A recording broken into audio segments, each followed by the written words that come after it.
Hello and welcome. Today I just wanted to make a really quick video on the new M3 raid releases and what you might want to know before you go start farming the raid itself. So first of all, let's go through what the raid drops. You can always check that by going to the raid list, clicking on the raid itself, and then clicking this little information bubble. By clicking this and drop items, you can see what weapons the raid drops.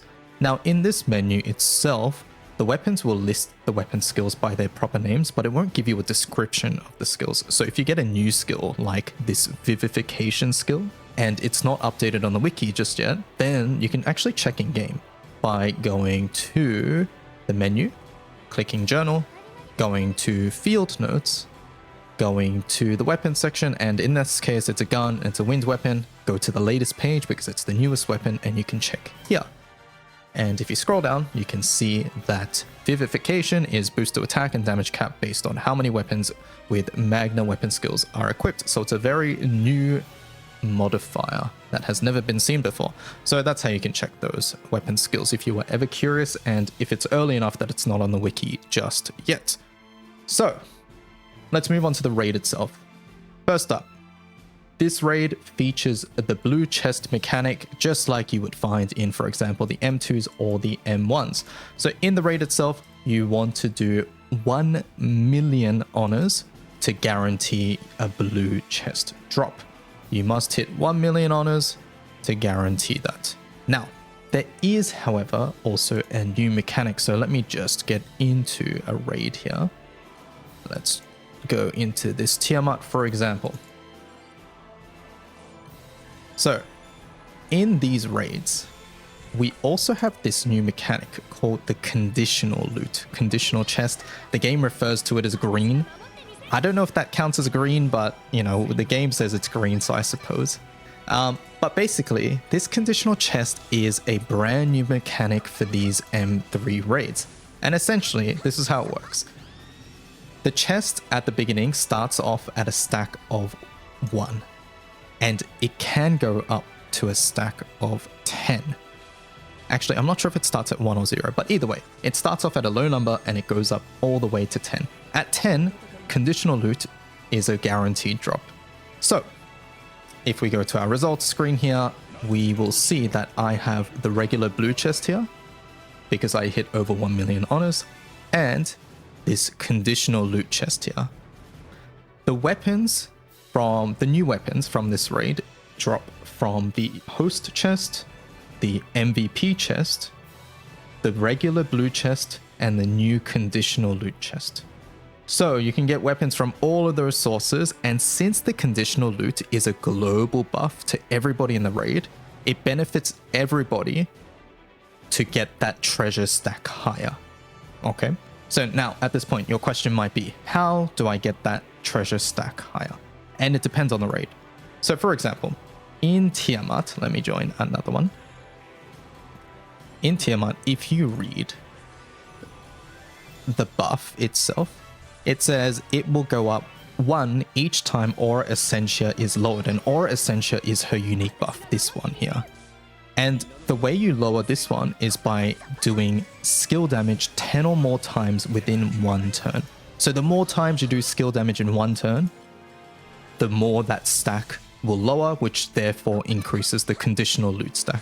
So you can see that characters. So basically, in Fire, we have a lot of good characters that deal good normal attack damage and also good skill damage, right? So the most obvious example here is MC Mana Diver. Mana Diver alongside Mana Tourers, most notably Ouroboros. But if you don't have Ouroboros, you can use Leviathan as well. Ouroboros does 6 hits out of that 10, and if you double strike with something like Sun, then that's 12 hits, so that's 1 stack, right? And then you have characters like Neza, like who I was using just then, who also does auto nukes. Zeta also does a couple auto nukes, but the main source of skill hits is a character like Mana Diver. And Leviathan, like I mentioned, also does 6 hits, so it works perfectly fine there as well. So making your team be able to raise those stacks to help out everybody in the raid is really beneficial. The other thing to note is that raising those conditional loot stacks increases your honor by about 200,000. So it's a really easy way to get honors without doing that much damage. Now, in Lumi, the condition is a little bit different. In Lumi, the condition is you must deal 3 or more dispels in one turn. Each time you do 3 dispels, you get 1 stack. So immediately, the really big synergy here is Bubs. Bubs does 3 dispels when it's called, so that immediately raises the conditional loot by 1.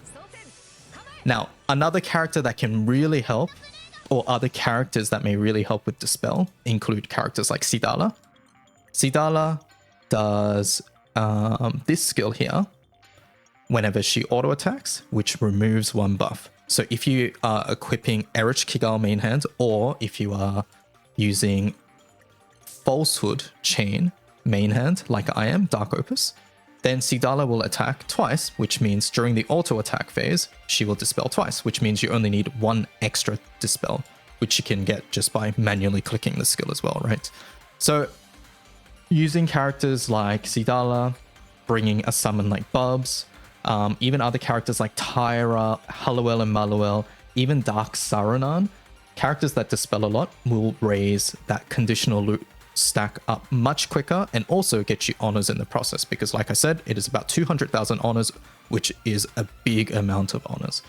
Now, one important thing to note about the Lumi raid is around the 60% mark, I think it's around there, she will gain a bunch of defensive buffs. You want to wait out for those buffs to be dispelled. You can see them right now. Caps damage taken. There's a lot more, but yeah, you essentially want to wait for all of them to be removed before you click attack, if at all possible.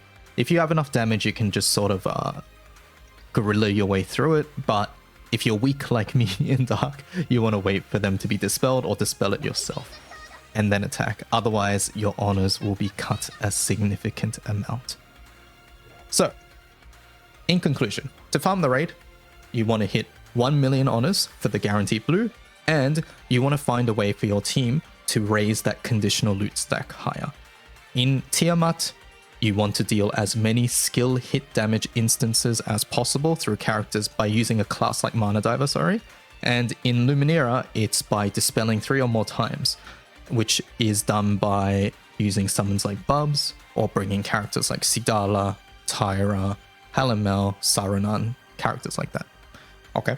All right. So, weapon and summon priority. So, with this raid, we have our M3 Transcended summons, and we got the new weapons as well. So, here are some of the new weapons that I've got so far, and we've also got the summon.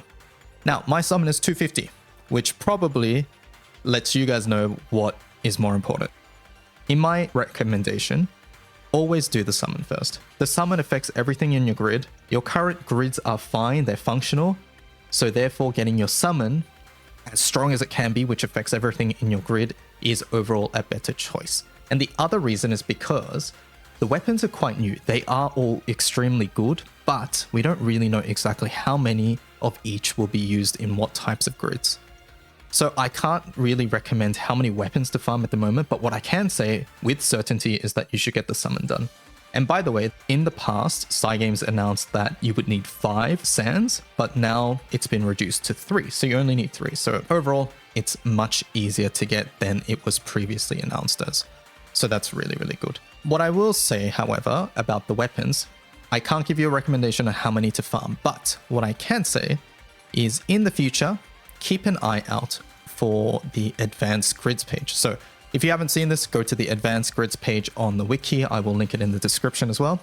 And if you scroll down to Luminiera here, basically in one of the top sections here, we talk about the weapons and how many copies you might need. As grids are figured out, we'll slowly update this. So you might in the future see that, hey, you want 2 copies of the new Lumi sword, or katana, I should say, sorry, as an example. I don't know if that's the correct number. Don't quote me on that. We don't know exact figures and how grids will look yet, but keep an eye out here because we will update the information. Okay? All right. Anyways, I think that about covers it. Good luck if you're farming, and I will see you guys next time. Bye-bye.